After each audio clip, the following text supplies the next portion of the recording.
Bonsoir à tous, nous sommes ravis de vous retrouver sur la chaîne du Grand Changement en présence ce soir de Karine Zetoun. Bonsoir Karine. Bonsoir Sana, bonsoir à tous et à toutes. Et à toutes.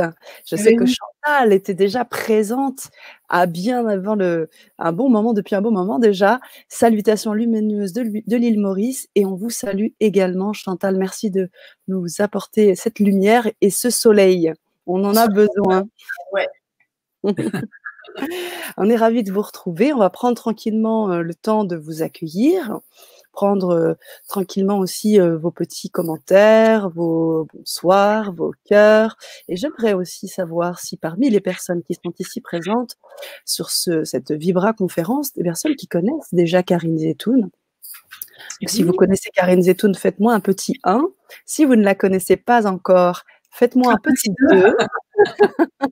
Et comme ça, on va pouvoir entamer cette belle Vibra conférence. Je suis ravie de t'accueillir, et Karine. Ça faisait un moment, on devait se voir un petit peu avant et on a déplacé cette date. Maintenant, c'est ce soir et c'est génial.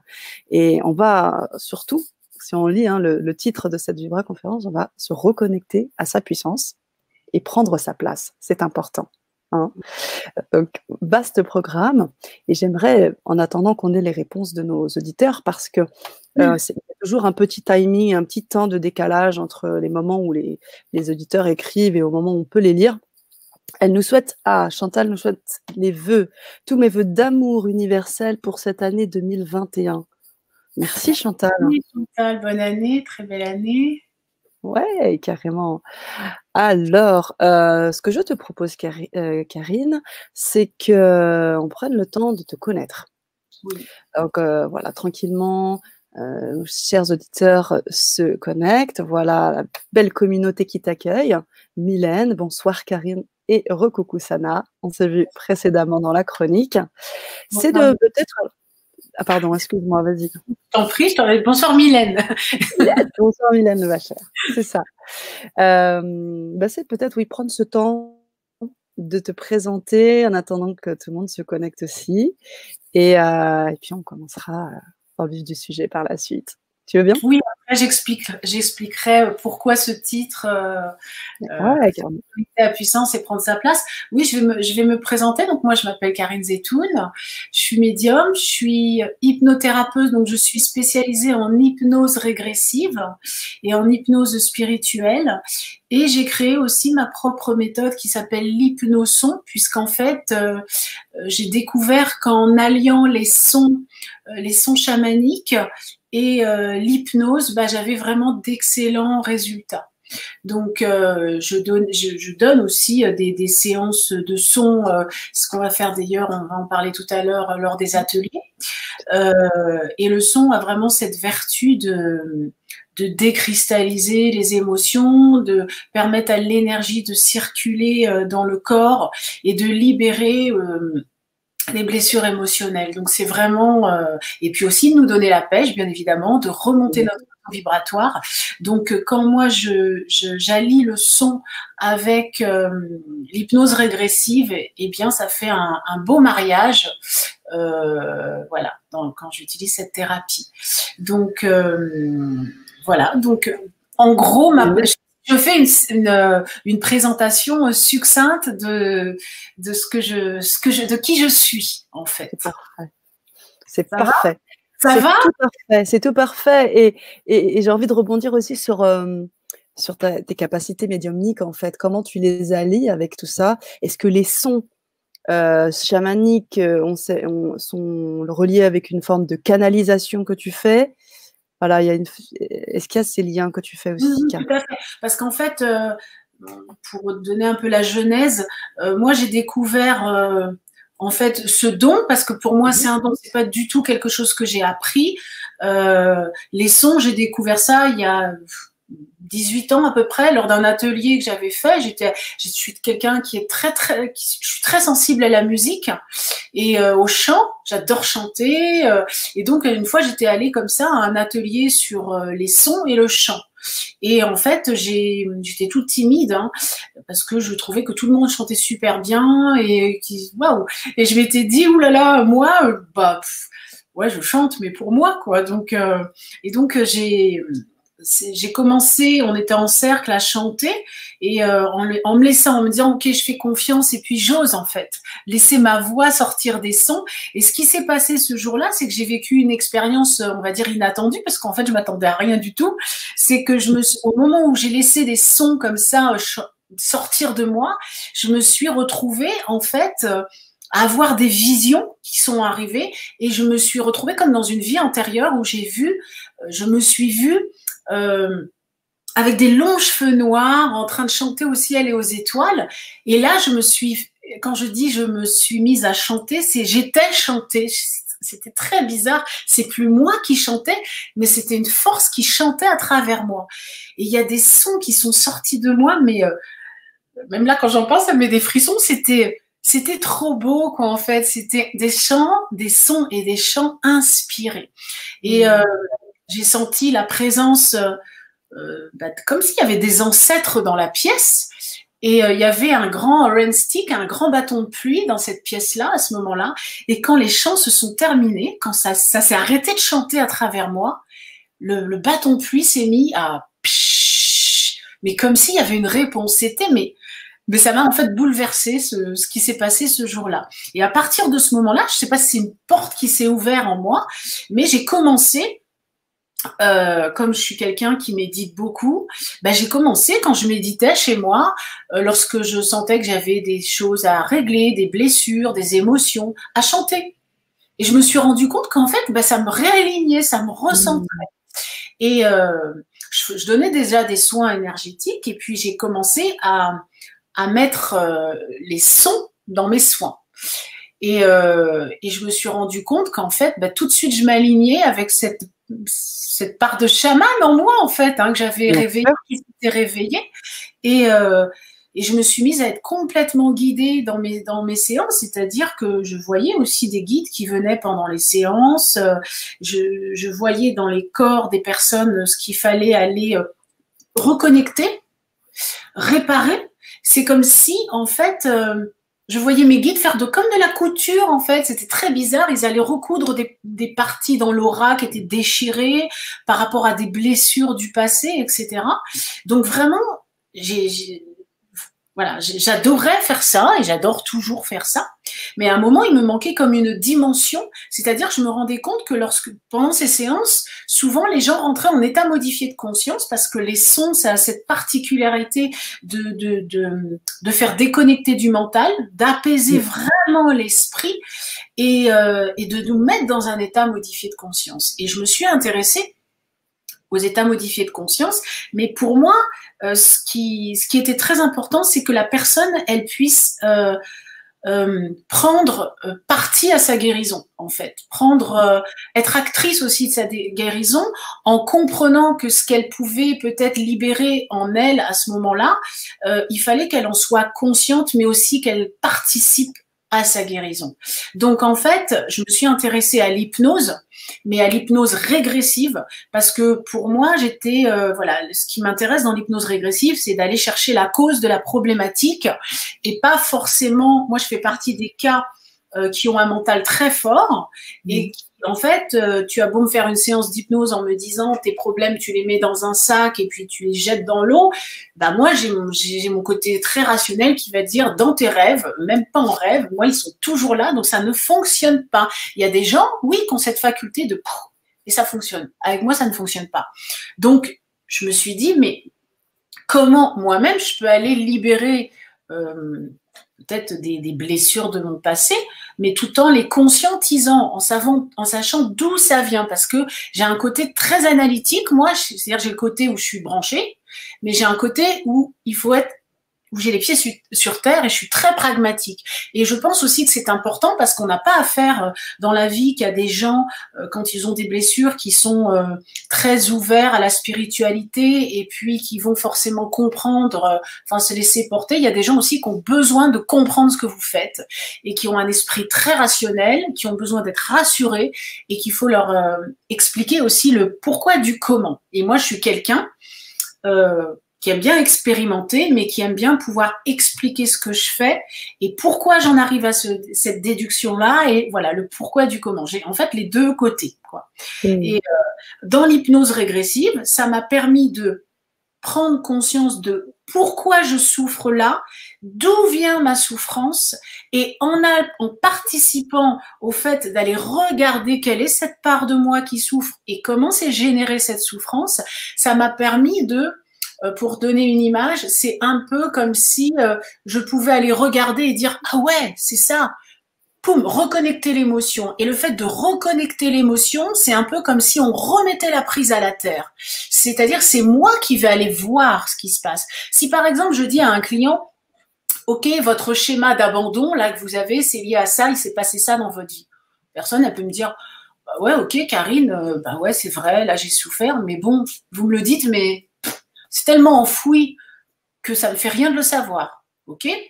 Donc, moi, ce que je propose à la personne, c'est de dire, OK, l'important, c'est que vous puissiez vous reconnecter à l'émotion qui a fait que vous n'arrivez pas à vous libérer de ce problème. Parce que à partir du moment où vous allez reconnecter l'émotion et peut-être laisser les larmes sortir, sentir la douleur et que vous allez la reconnaître, c'est comme si vous alliez être à ce moment-là votre propre père ou votre propre mère qui allait reconnaître la blessure de la petite fille ou du petit garçon qui souffre. Parce que quand on est enfant et qu'on souffre, parce que majoritairement c'est dans l'enfance que se crée la base de notre sensation de séparation, de rupture, eh bien, si quand on est petit, on a notre papa ou notre maman qui vient dire « Ah oui, tu souffres mon amour » et puis qui nous prend dans ses bras et nous fait un gros câlin, bah, la blessure, elle se stoppe direct parce que elle se colmate, en fait, on est guéri. Mais quand le père ou la mère n'est pas forcément présent pour reconnaître que son enfant souffre, ou en tout cas n'a pas le temps, et puis il dit ah, tu vas pas pleurer, hein, c'est bon. Ben, en fait, l'enfant, il reste avec ce truc-là. Et puis, en fait, il va aussi peut-être se créer une sorte de carapace toute sa vie. Et puis, et au fur et à mesure que cette carapace, elle grandit, parce qu'il y a tant que c'est pas guéri, la blessure, on va attirer des situations qui vont toujours nous rappeler qu'il faut aller la guérir. Puis tant qu'on n'entend pas, bah en fait, le schéma, il devient de plus en plus fort jusqu'au moment où on va s'en occuper. Donc en fait, ce travail de régression, de reconnexion à cette part de nous qui est restée en fait bloquée dans le passé, elle permet une reconnaissance de la souffrance et surtout d'aller la guérir. Et en fait, moi, les sons, ils interviennent au moment où la personne est en régression. Et pour répondre à ta question, Sana, quand tu me demandais est-ce que je suis en canal médiumnique à ce moment-là, bien évidemment, parce que je ne peux pas faire la même séance pour Pierre comme pour Paul. Jamais, c'est toujours en fait du sur-mesure. Et même si je venais à traiter par exemple une blessure d'abandon pour quelqu'un, en régression, ben, les sons ne vont pas être les mêmes pour une personne ou une autre, parce que l'histoire n'est pas la même et parce que ça va vraiment être adapté à son champ énergétique, à son champ vibratoire, à ce qu'il y a besoin de réparer dans ses corps subtils, dans ses mémoires à ce moment-là. Et quand je dis que c'est du sur-mesure et que c'est de la couture, c'est vraiment ça. Et en général, en hypnoson, quand c'est vraiment une hypnose avec les sons, souvent une seule séance est suffisante. En hypnose sans les sons, une peut suffire ou deux, c'est tout pour régler une problématique. Moi, je suis quelqu'un, j'aime quand c'est rapide, qu'on tourne pas autour du pot, qu'on rentre à l'intérieur, qu'on va direct au problème.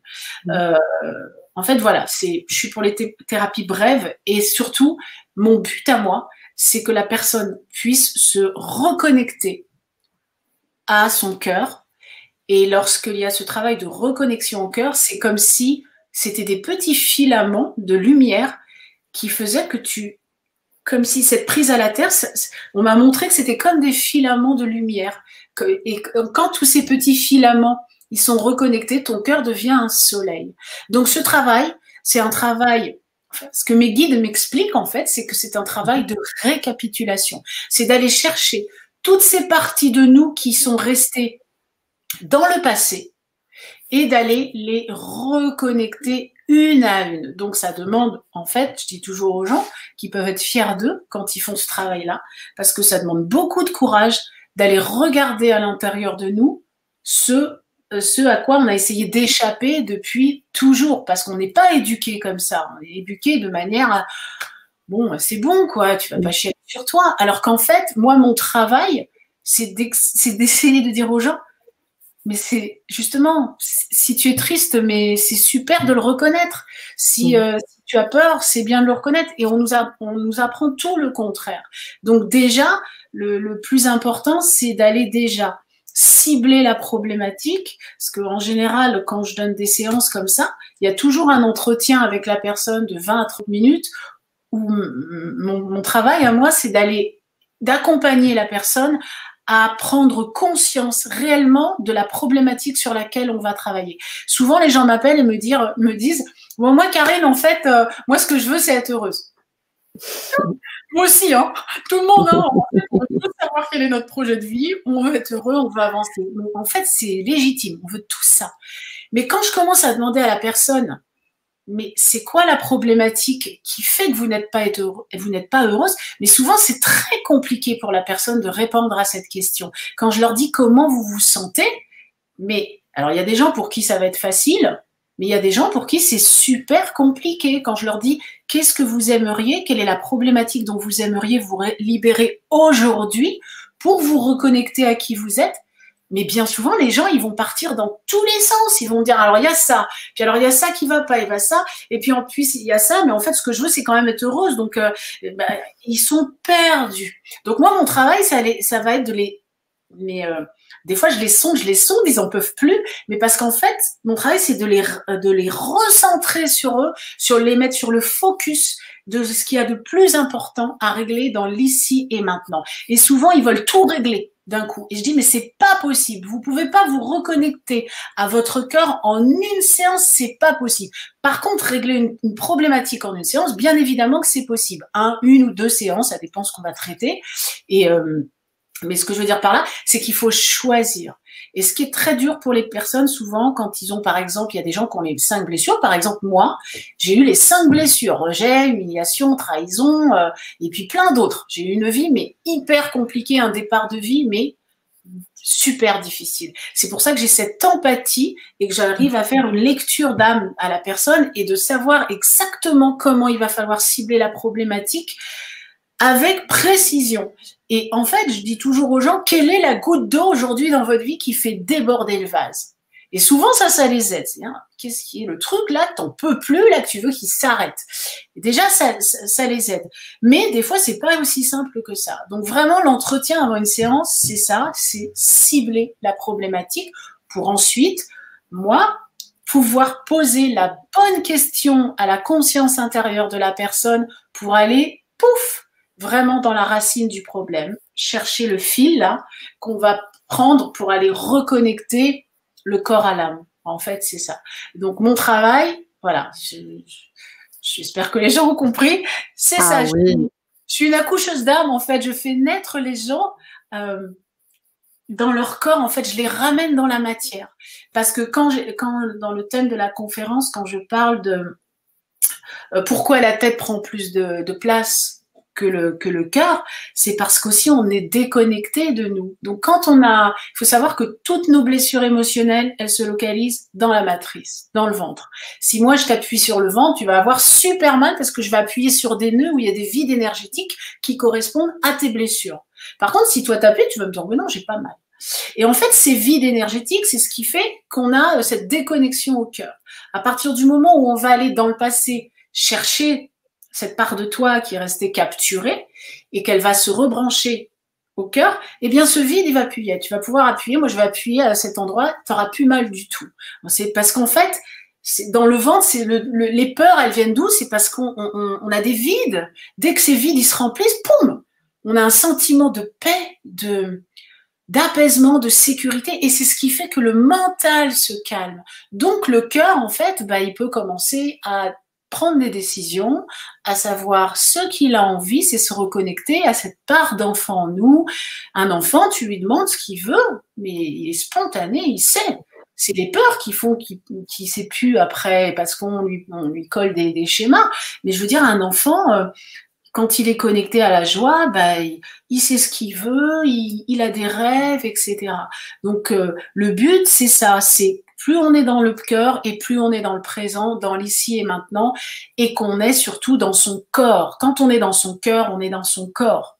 Si on n'est pas bien ancré, c'est parce qu'on n'est pas connecté à notre cœur. C'est qu'on est trop là-haut et après ça fait mal, quoi. On n'arrive plus. Et les gens, des fois, il y a des personnes qui ont du mal aussi à partir souvent en hypnose parce que la tête fait tellement de bruit, ça fait tellement mal parce qu'il y a trop de vide à l'intérieur que la tête fait trop de bruit parce que c'est comme un garde-fou, la tête.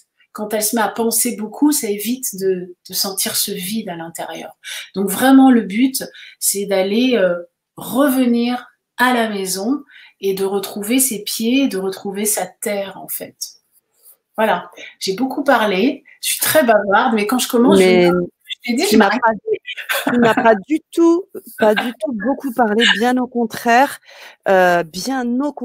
beaucoup de retours positifs aussi dans le chat personnes qui veulent te connaître, qui veulent faire beaucoup de choses avec toi et te connaître plus précisément. Alors, ce que j'ai fait, si tu me permets, j'ai mis les liens des ateliers aussi, pour qu'on puisse vivre cette expérience ensemble, puisqu'on va bien évidemment en parler.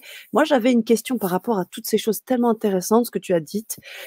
Deux choses, ce qui est vraiment extraordinaire, c'est ce que tu arrives à faire en 1 et 2 séances, c'est-à-dire cette magie de pouvoir se reconnecter au moment où on a vécu ce truc et comment le laisser se traverser dans notre corps, parce que tu as parlé du corps et c'est vrai que c'est important, il prend beaucoup de choses, le corps. Ouais. Et donc, les sons, tout ce que tu peux appliquer, bah, ça nettoie et ça libère, ça allège. Donc, je pense que c'est vraiment hyper important ce que tu fais là-dessus, Karine. Et le fait que ce soit bref aussi parce que ça amène à l'action. Au bout du compte, c'est rien. Ce que tu fais, c'est tout et en même temps rien parce que c'est à la fois, tu amènes cette connexion. Après, le corps, il travaille. En fait, les émotions se libèrent et tout se fait en fait comme ça. Oui, parce que ce que je dis aussi aux gens, c'est qu'il faut accepter aussi, c'est un peu comme s'ils prenaient une grosse douche de lumière dans la partie d'elle, de la personne qui a été affectée, qui a été blessée. Et cette douche de lumière, qu'est-ce qu'elle va faire? C'est un peu comme si tu as un vase et tu remplis d'eau, et puis bah, s'il y a de l'eau sale, il va falloir qu'elle sorte, cette eau sale. Donc quand ils reçoivent quand je dis cette lumière, c'est de l'amour en fait, c'est de l'amour, de la source, eh bien en fait, il va falloir qu'ils acceptent aussi ce temps d'intégration qui peut faire remonter de la colère, qui peut faire remonter de la tristesse. C'est simplement l'accueillir. Donc souvent, ça arrive que des gens me disent « Oh là là, je suis super fatiguée, oh là là, je suis pas bien ». Je leur dis, je vous l'ai dit, c'est normal, il faut juste accueillir. Les gens ont beaucoup de mal, des fois, à accepter l'intégration. Des fois, ça se passe très bien, hein, ça dépend d'une personne à l'autre, mais des fois, quand il y a des grosses choses qui ont besoin de sortir, parce qu'en fait, on se bat toute notre vie pour faire comme si nous allons bien, comme si ça va, on a un masque, non, je vais bien, je suis forte.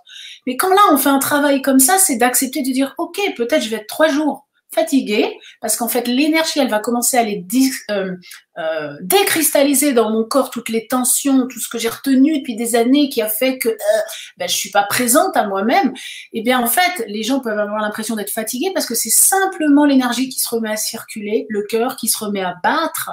Et donc, des fois, ça fait sortir des larmes. Par contre, après, tout d'un coup, il y a leur taux vibratoire qui se met à augmenter. C'est ce que j'appelle faire un saut quantique. C'est tout d'un coup, ils sont plus comme avant, quoi, en fait. C'est la vie qui revient. Donc, comme on attire ce qu'on rayonne, la loi d'attraction, ça fonctionne aussi avec ça. C'est si je vibre plus de la même manière, mes relations, elles vont changer aussi. Les personnes, elles vont plus du tout répondre de la même manière à mon énergie. Alors, des fois, les gens me disent, oui, cette telle personne, elle est plus pareille avec moi, c'est dingue. Cette personne, elle était fermée avant, maintenant, elle est super sympa. Je dis, mais c'est parce qu'en fait, vous ne dégagez plus la même chose. Vous vibrez tellement d'amour, vous êtes ouverte. Donc, la personne, elle vous reçoit différemment. C'est pas qu'elle change, c'est qu'elle répond différemment à ce que vous avez transformé en vous. Donc, c'est magique, en fait. Moi, j'ai vu des projets de vie qui sont mis en place, des relations sentimentales, professionnelles. Enfin, les gens, en fait, ils changent. Et moi, ma mission sur cette terre, c'est ça répond au titre qu'on disait tout à l'heure, le reconnecter sa puissance et prendre sa place, c'est permettre aux gens de se reconnecter à cette force d'amour qu'ils portent à l'intérieur d'eux. On a tous cet amour en nous, cette puissance en nous. Et quand on se sent dans notre puissance et qu'on se sent libre, eh bien, on peut commencer à avancer en étant guidé par notre cœur. Parce que quand on est en phase avec notre cœur, on sent ce qui est bon pour nous, on sent ce qui n'est pas bon. Et puis, on est inspiré. On a des idées qui viennent, on se dit tiens, mais ça, j'y avais pas pensé. Oh, ça m'attire. Les gens, ils commencent à sentir ce qui est bon pour eux et ce qui ne l'est plus. Et les décisions qu'ils prennent, ils les prennent depuis leur cœur et non depuis leur tête. Parce que la tête, souvent, quand on écoute tout le monde, les gens, des fois, ils me disent ah ouais, mais moi, je sais plus ce que je dois faire. Là, je suis paumée. Il y en a qui me disent que là, je vais me planter si je fais ça. Mais toi, tu sens quoi, en fait? Et en fait, c'est les doutes, parce qu'il y a une peur de se tromper, parce que la tête, elle vient toujours se mettre en travers, et puis les autres donnent leur avis. Je dis, mais la réponse, elle est pas chez les gens, elle est à l'intérieur de toi. Ce qui est juste pour quelqu'un ne le sera pas forcément pour toi. Donc, en fait, c'est aussi que les gens, ils réapprennent à se faire confiance, mais ça se fait tout seul, en fait. Ça se fait tout seul, parce que quand on a la certitude dans le cœur, personne peut vous déboulonner. Parce que quand tu te dis ça, je sais que c'est bon pour moi, et que les autres vont dire, non, je sais que c'est bon pour moi. Et c'est ça, en fait. Le but, c'est que la personne, elle se reconnecte à son intuition, à ses capacités extrasensorielles, à ses dons. Parce que quand le cœur, il est ouvert, les capacités de guérison sont en place. L'intuition, elle est là. Et on est tous des êtres spirituels. On a tous ça. Après, chacun, on a choisi de venir pour quelque chose de bien particulier. Mais si nos sens, ils sont en éveil, si on a nos capacités qui sont présentes, nos guides sont présents. Notre cœur, il nous parle et on va là où on doit aller. Donc, ma mission, moi, c'est ça. C'est de permettre aux gens de redescendre vraiment dans leur cœur, dans leur corps, d'être présents et d'avancer vers leur mission de vie. Je suis là pour ça. Voilà. C'est juste génial. Alors, c'est marrant parce que pendant que tu parlais des évolutions, des relations qu'il pouvait avoir entre les gens et les témoignages que les personnes te faisaient, j'avais justement envie de te poser la question par rapport aux relations karmiques, par exemple. J'imagine que ça aussi, ça doit solutionner des choses parce que des fois, c'est vrai, tout part de nous, mais quand il y a cette relation karmique, c'est en lien avec la personne. Donc, la personne, si elle a un ascendant sur nous, est-ce que du coup tu arrives à guérir ça, j'imagine, enfin tu aides à guérir ça? Bien sûr. Moi-même, par exemple, dans ma vie, j'ai rencontré par exemple, dans mes relations sentimentales, pour donner un exemple, des personnes que j'ai connues dans des vies antérieures, ok? Des relations, mais karmiques, mais très fortes, des personnes que j'ai rencontrées dans plusieurs incarnations.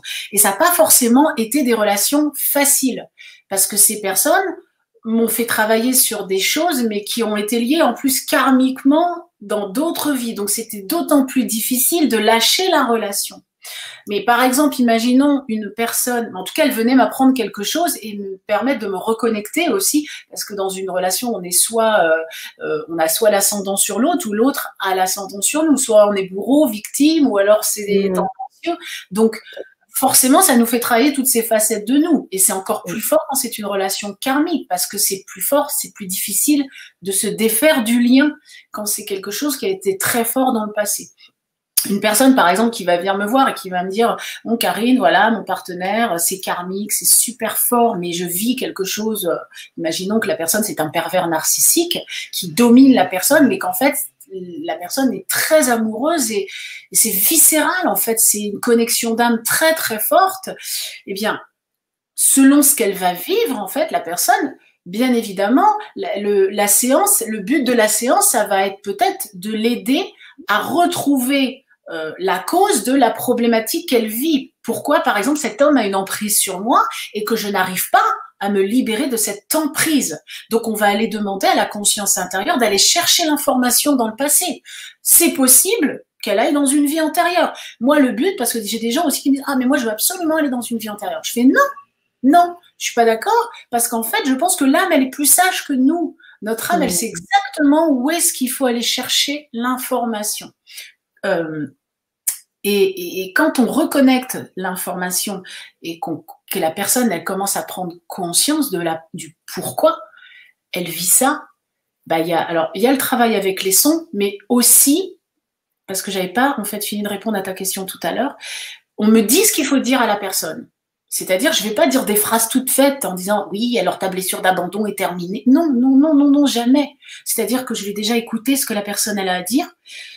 Et c'est comme si je sais, mon âme sait ce qu'il faut aller dire pour réparer son âme. En fait, je sens ce qu'il faut dire à son âme pour la réconforter, pour qu'elle retrouve la paix à l'intérieur d'elle et que le calme revienne en fait. Donc il y a le travail avec les sons, il y a le travail avec le verbe, avec le souffle aussi. En fait, c'est une combinaison. Je sais jamais ce que je vais faire à l'avance. Je sais jamais ce que je vais faire. Donc en fait, je me laisse porter, je me laisse guider, parce que pour moi, chaque personne et chaque être est unique, chaque histoire est unique, et voilà. Donc donc pour répondre à ce que tu me demandais au niveau des relations karmiques, ça se traite de la même manière en fait. Une personne qui vit quelque chose de compliqué avec quelqu'un, il peut y avoir le cas où la réparation se fait, que les deux personnes peuvent avancer vraiment ensemble. Si leur âme a inscrit de venir terminer quelque chose, bah, ça se terminera dans la paix. Si elles doivent poursuivre quelque chose, mais en réparant, eh bien, elles réparent. Ça m'est déjà arrivé d'avoir deux personnes, un couple, chacune, en fait, génial, qui avait envie d'avancer, de grandir ensemble. Donc, ont pris en fait la responsabilité de qui elles sont et de faire ce travail courageusement, d'aller chercher en elles où était la faille, la brèche, et qui faisait qu'elles avaient mal à s'assembler, quoi, en fait. Donc, moi, je vois des choses, mais en fait, des fois, pour moi, c'est comme des miracles, en fait. Je suis émerveillée du changement qui se passe dans la vie des gens. Ça peut même être aussi des problèmes, on peut dire basiques, mais qui ne le sont pas, d'argent.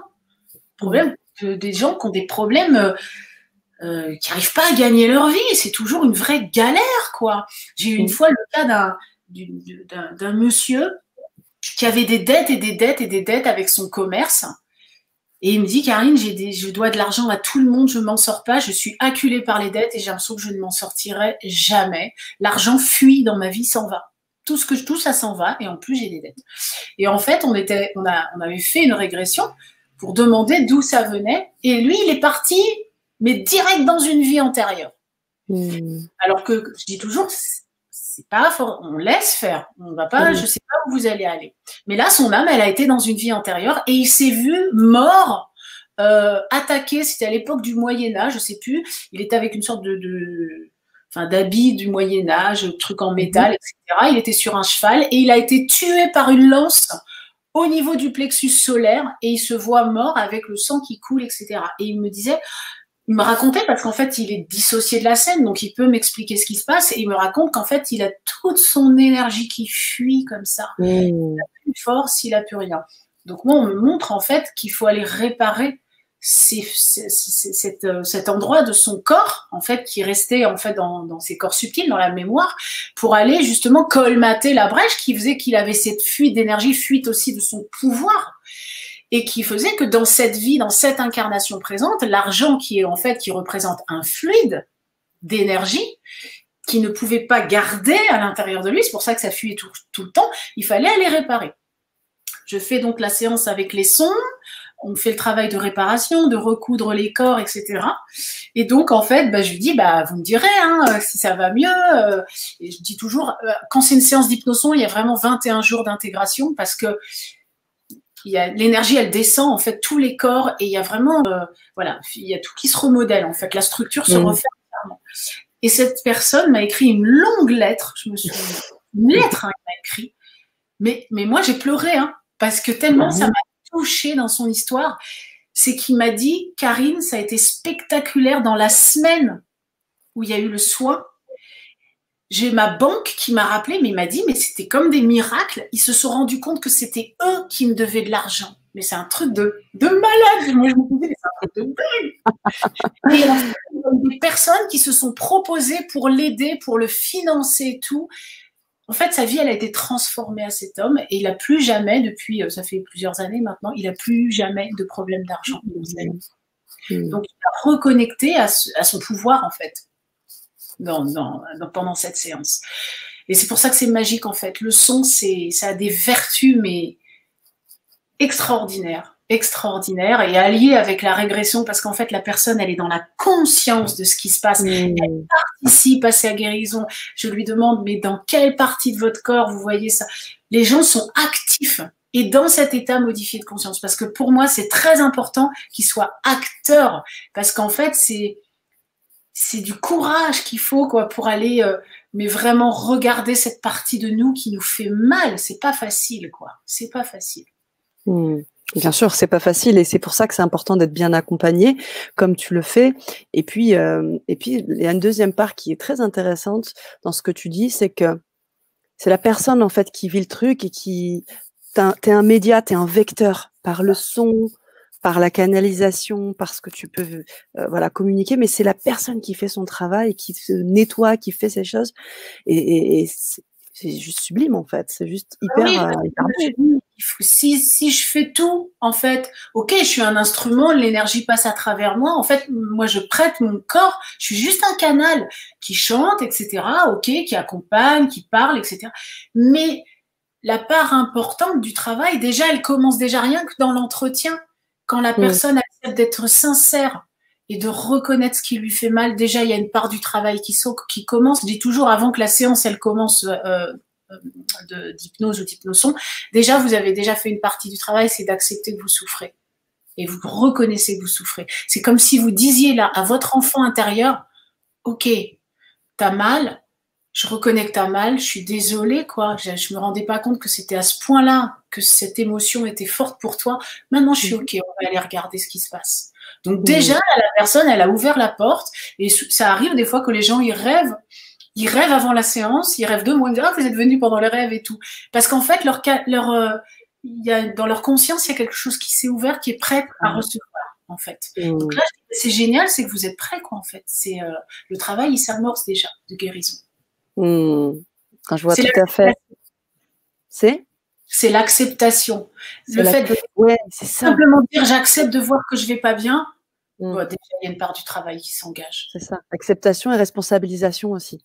Parce que tu parles souvent des blessures, tu travailles beaucoup avec les blessures. Donc, justement, tu peux peut-être nous en dire un peu plus comment tu travailles avec les blessures. Comment tu fais? C'est-à-dire qu'en fait, je parle des blessures de l'âme, puisque Louise Bourbeau, on a super bien parlé, mais c'est vrai que ces fameuses 5 blessures de rejet, d'abandon, trahison, d'humiliation et d'injustice, elles constituent la base. Mais en fait, ça commence par la peur. La peur qui fait qu'on se sent séparé de papa, de maman, de la source et de la source. Et cette séparation crée en nous la peur. Cette peur, elle contient des émotions satellites, et ces émotions satellites sont justement ces fameuses 5 blessures. Mais autour de ces 5 blessures, il y a d'autres émotions satellites qui sont justement toutes ces émotions qu'on va aller travailler en séance. Je ne vais pas, par exemple, dire « Bon, allez, c'est le rejet qu'on travaille, on va demander pourquoi vous êtes rejeté. » C'est plus subtil que ça. La personne va se sentir rejetée, mais il va falloir qu'exactement elle m'explique comment elle se sent. Qu'est-ce qui… La base, oui, le gros truc, c'est le rejet, par exemple. Mais en fait, des fois, c'est plus profond que ça. Donc, pour moi, c'est vraiment d'aller cibler exactement la problématique liée au rejet pour ensuite aller poser la question. Alors, pendant un atelier, évidemment, un atelier va être plus générique parce que je ne peux pas faire du cas par cas dans les ateliers. L'atelier, on va faire sur les 5 blessures. Et donc, le premier atelier qui va être donné, ça sera sur la blessure de rejet. Donc, les personnes qui sont concernées par rapport à la blessure de rejet, je vais un peu expliquer tout ce qui concerne la blessure de rejet, bien sûr. Mais là, ça sera une séance avec les sons uniquement sur la blessure de rejet. Donc, je demanderai aux gens de se connecter justement aux sentiments. Je vais expliquer, etc., tout ça pendant l'atelier pour justement qu'elle soit focus sur cette blessure de rejet. Et de toute façon, il n'y a jamais de hasard.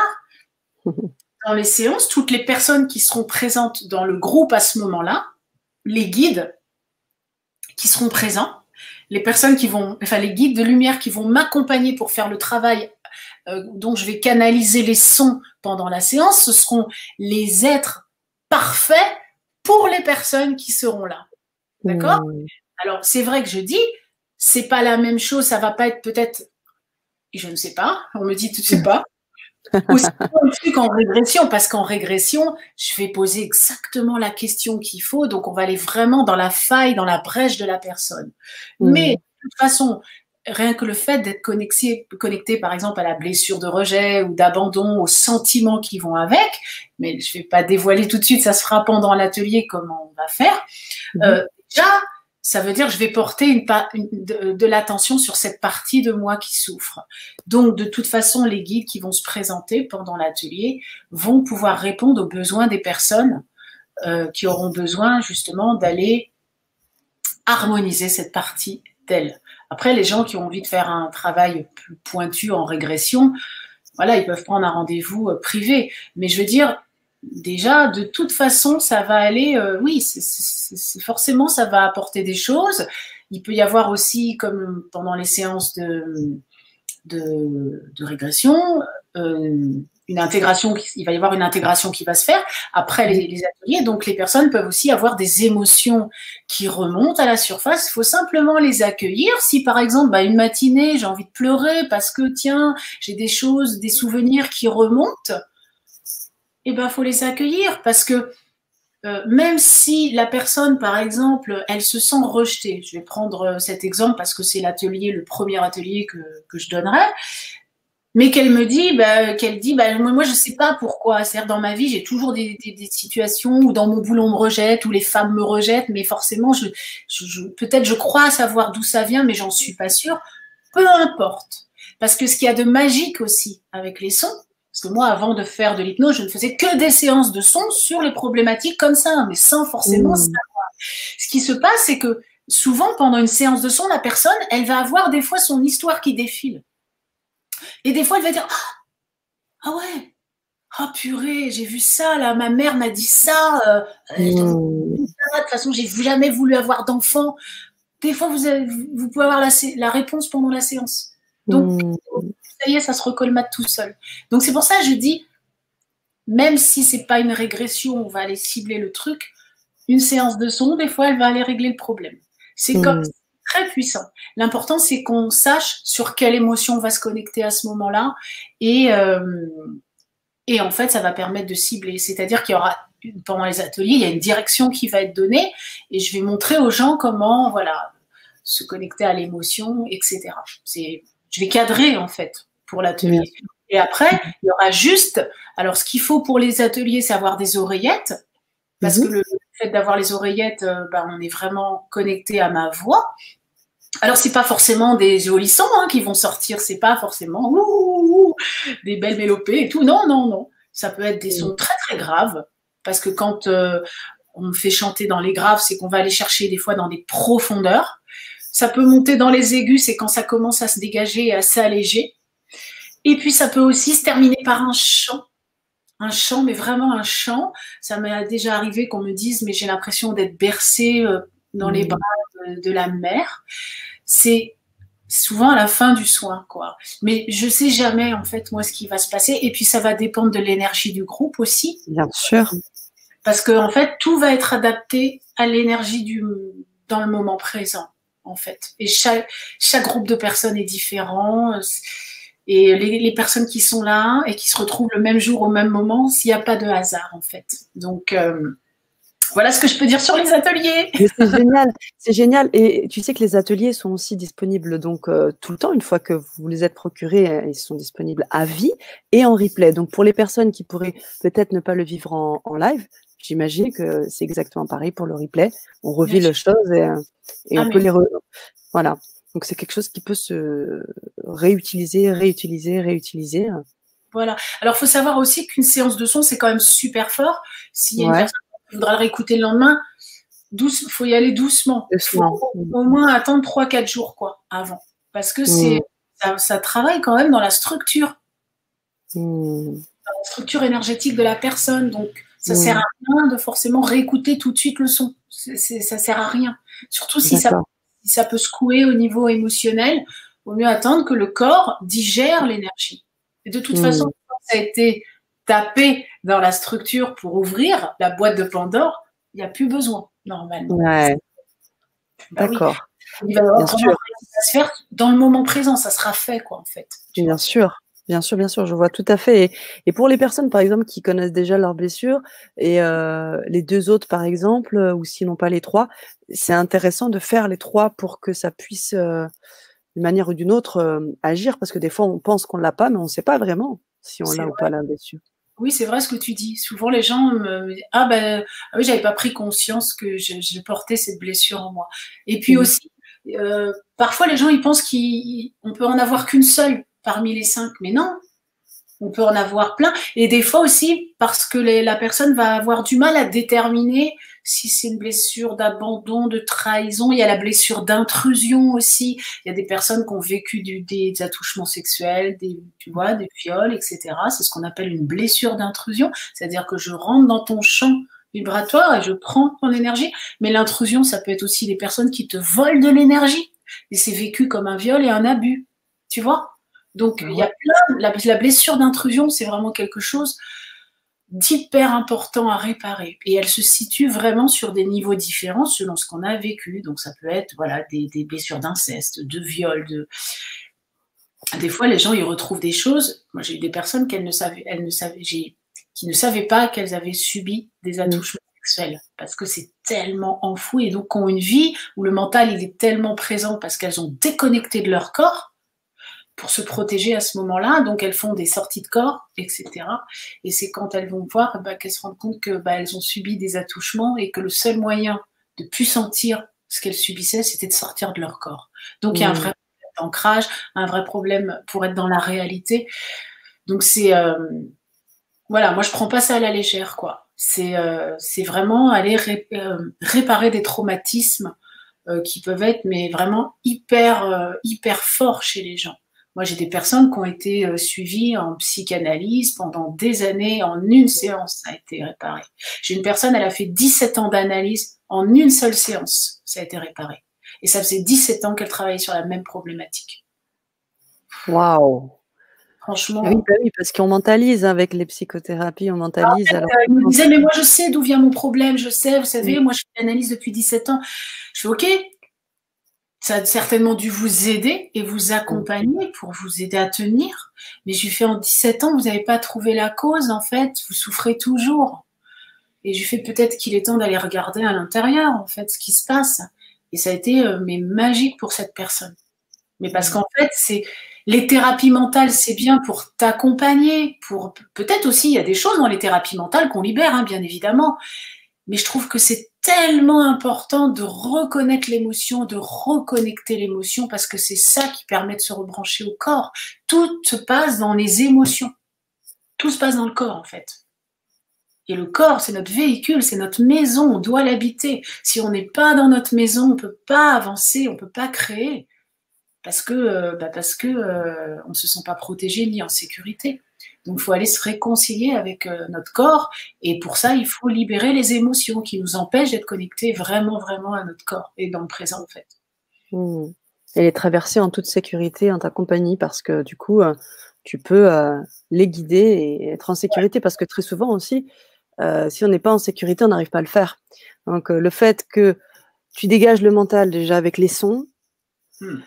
tu accueilles, tu es aussi quand même assez guidé donc tu sais ce qu'il faut dire et ça Ouais. amène déjà un climat, j'imagine, propice pour faire ce travail, enfin, faire cette expérience, j'ai envie de dire. Ouais, moi, je pense qu'il faut que la personne, déjà, elle se sente en sécurité avec le thérapeute. Si tu n'es pas en sécurité, tu te sens pas en sécurité avec la personne qui t'accompagne, le thérapeute, Mmh. tu peux Mmh. pas lâcher prise, tu peux pas te laisser aller. D'ailleurs, Bien sûr. même les personnes qui ont beaucoup de peur, même avec moi, je veux dire, elles ont aussi des peurs la première séance parce qu'elles ont l'appréhension et elles savent pas à quoi elles vont s'attendre, mais c'est Mmh. légitime en fait. Et bien Mmh. souvent, j'ai remarqué que des personnes qui vont peut-être avoir peur de se laisser aller en hypnose, mais en tout cas, je dis toujours, mais vous n'allez pas être en hypnose profonde, là, vous allez simplement avoir le mental en apaisé, relaxé. Mmh. Et plus vous allez faire de séances, si vous avez envie de vous engager à vraiment dans un travail de récapitulation et de faire d'autres séances, mais plus, boum, vous allez partir direct et tout de suite avoir l'info. Parce qu'en fait, une fois qu'on est en confiance, la faculté critique, en fait, le mental, il lâche et il Ouais. laisse. Et les gens, souvent, qui ont déjà eu une première séance avec moi, après, me disent, ah, mais c'est bon, maintenant, j'ai plus peur. Parce qu'en fait, c'est Mmh. ça, elles ont besoin d'être rassurées parce que elles savent pas trop où elles vont et puis elles ont peur aussi de retrouver l'information. Des fois, les gens, il y a des personnes qui disent ouais non mais l'hypnose c'est super dangereux, en plus la régression c'est super dangereux si la personne elle retrouve un souvenir violent. C'est pas ça le truc.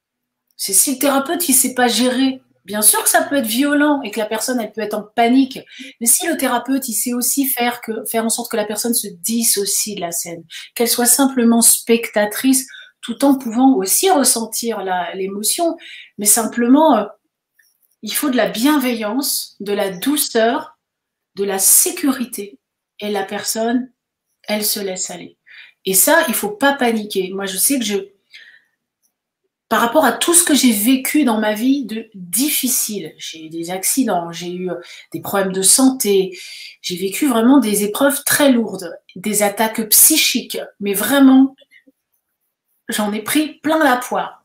En fait, ça a forgé en moi ma structure. C'est-à-dire que je suis une vraie résiliente et en même temps, j'ai cette capacité de contrôle qui va faire que je ne vais jamais paniquer. Jamais, jamais, jamais. Parce que je vais essayer de me comporter avec la personne comme moi, dans des moments de ma vie où j'ai été mal, j'aurais aimé qu'on se comporte avec moi.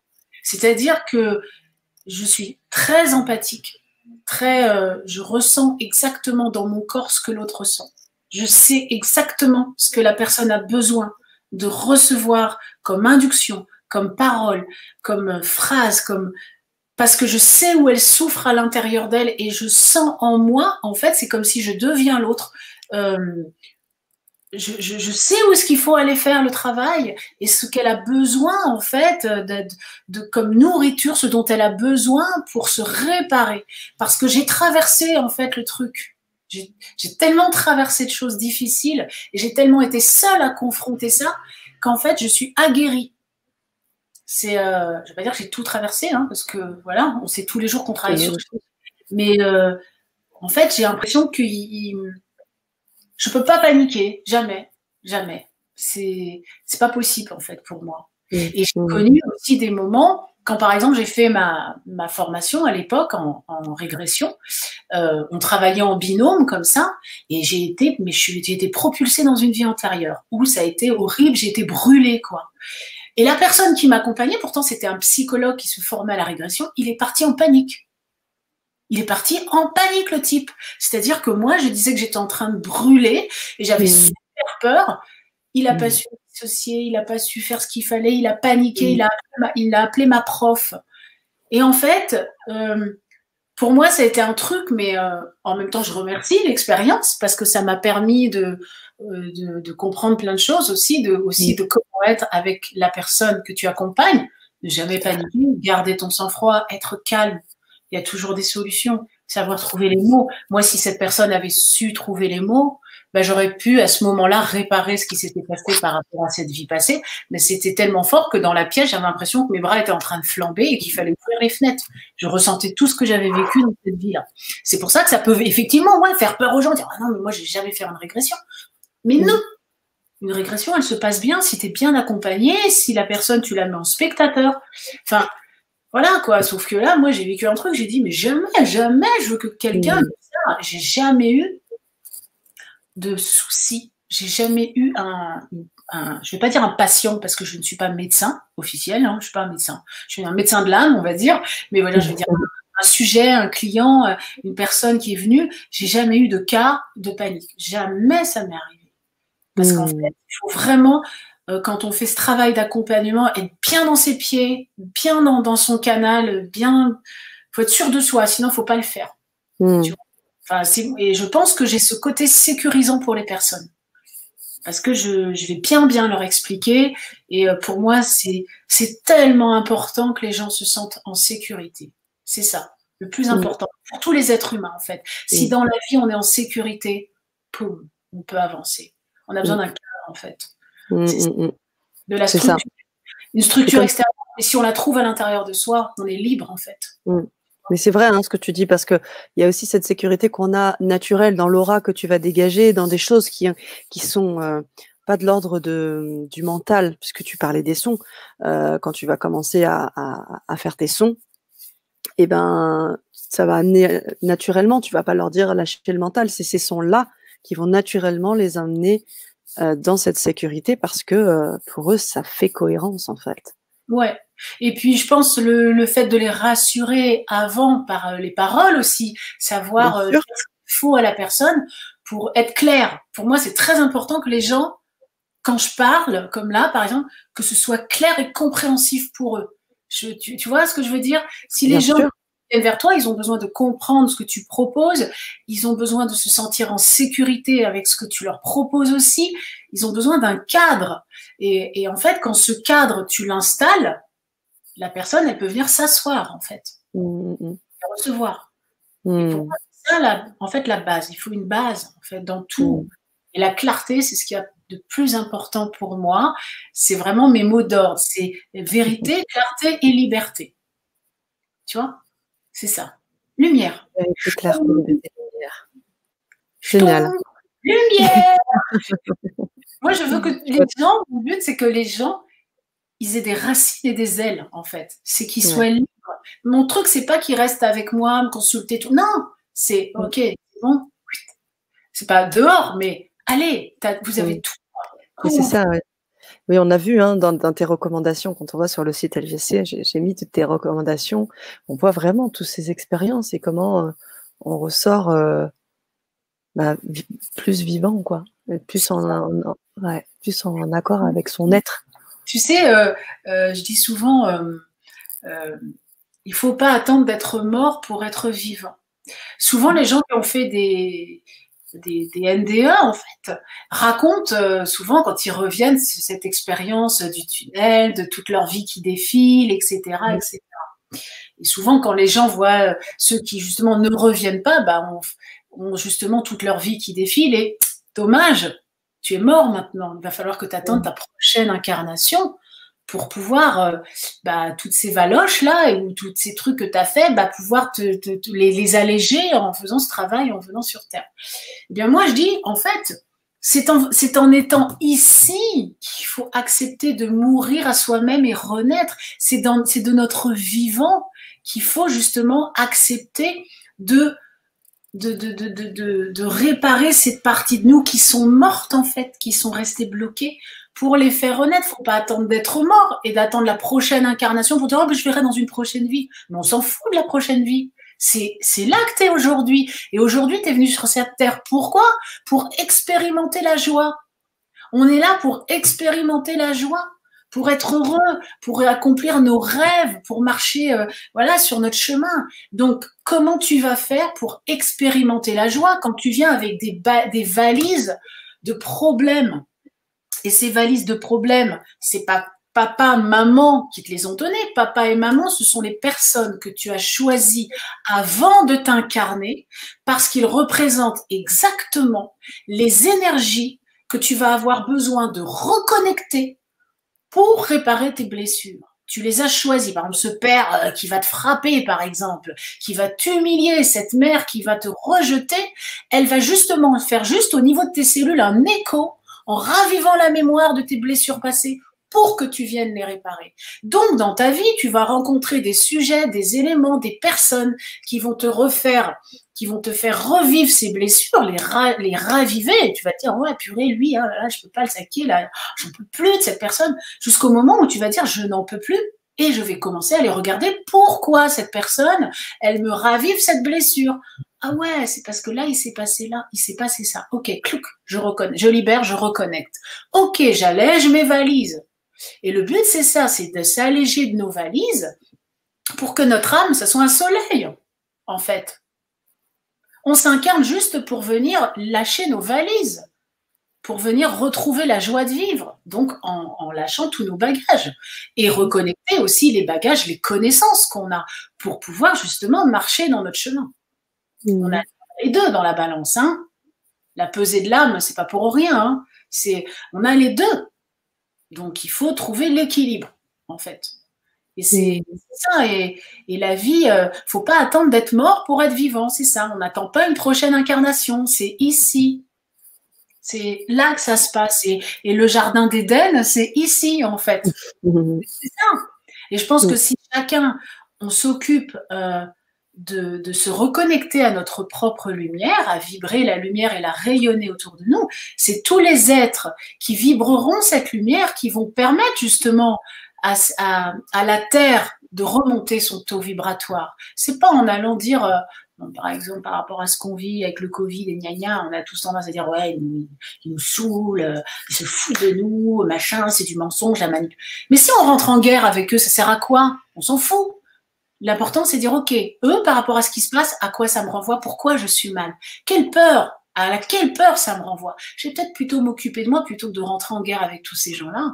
M'occuper de moi, faire mon travail de conscientisation, de récupérer, de reconnecter ma lumière. Et plus on sera d'être sur la Terre à rayonner cette lumière, et plus l'ombre va partir.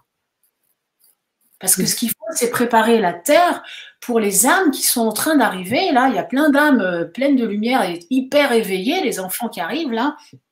C'est ceux qui viennent pour la Terre de demain. Donc, si nous, les parents, justement, on rayonne cette lumière, on peut les accueillir. Et moi, je travaille beaucoup avec les enfants et les adolescents parce que je trouve que c'est hyper important déjà, eux, qui se libèrent déjà des schémas qu'ils ont commencé à avoir parce que papa et maman n'ont pas eu le temps, n'ont pas pris le temps de faire le travail sur eux. Mais ce qui m'intéresse réellement, c'est de travailler avec les jeunes parents, les futurs parents. C'est-à-dire, moi par exemple, j'ai 2 enfants, j'ai des jumelles, elles ont 24 ans. Mais si j'avais fait ce travail sur moi avant, je ne l'ai pas fait avant. Donc en fait, j'ai transmis, il faut savoir que la mère dans son sang, elle transmet toute son histoire. Donc je leur ai transmis des schémas, des blessures, les blessures de leur père, de moi, je leur ai transmis dans mon sang. Mais si j'avais eu cette conscience à l'époque, j'avais 26 ans quand j'étais enceinte, si j'avais eu cette conscience de me dire, non Karine, avant de vouloir des enfants, fais ce travail de préparer ta matrice en fait.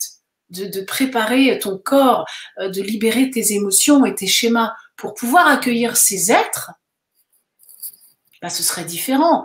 Donc pour moi, ce qui est super important, c'est que les futurs parents, s'ils en ont envie, bien évidemment, parce que c'est aussi le libre arbitre, puissent préparer leur ventre, que les femmes, elles préparent leur ventre, qu'elles s'occupent déjà, si elles ont des blessures importantes, de toute façon on en a tous, de se préparer pour pouvoir accueillir des âmes qui sont déjà en plus éveillées dans un nid douillet de lumière en fait, c'est ça, parce que ces âmes après on les accompagne dans la vie et si papa, maman quand ils accompagnent leurs enfants, ils ont déjà fait un gros travail de purification de leur ego, de leur peur, etc.